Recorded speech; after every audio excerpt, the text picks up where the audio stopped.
खंडाच्या आधारावरती आपण आता त्याच्यावरती उदाहरण पाहतोय। या ठिकाणी या उदाहरणामध्ये आपल्याला जे चार कोन दाखवले त्या चार कोनांची माप मी देतो इथे। एका कोणाचं माप आहे 52, या कोणाचं माप किती 90। का बरं इथं माप 90 आहे? वर्तुळाच्या स्पर्शिकेला त्रिज्येशी झालेला तो कोन आहे।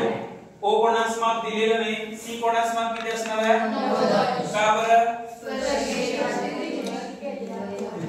काय कशाशी केलेलं कोण आहे? स्पर्शिकेला। ही स्पर्शिका आणि ही त्रिज्या। ओके, आता बघा चारही कोणांच्या मापाची बेरीज 360 आहे। म्हणून कोन ABC अधिक कोन BOC अधिक कोन OCA अधिक कोन CAB बरोबर 360 अंश। त्यातला B कोन किती मापाचा आहे 90। O कोन मला माहित नाही मग काय म्हणला X।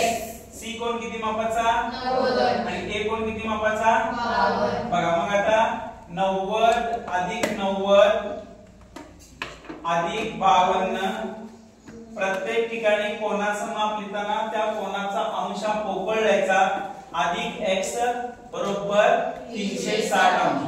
90 90 किती झाले 180 अधिक 52 किती झाले 232 अंश अधिक x बरोबर 360 अंश। हे 232 पी बरोबर चिन्हाच्या पलीकडे नाही तो इकडे अधिक आहे, तिकडे गेला काय होणार वजा।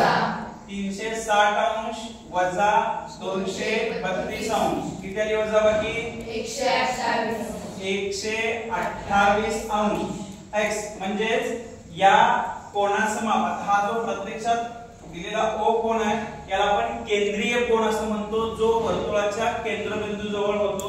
या कोनाचं माप किती आलं 128 अंश। आलं लक्षात? काढता येईल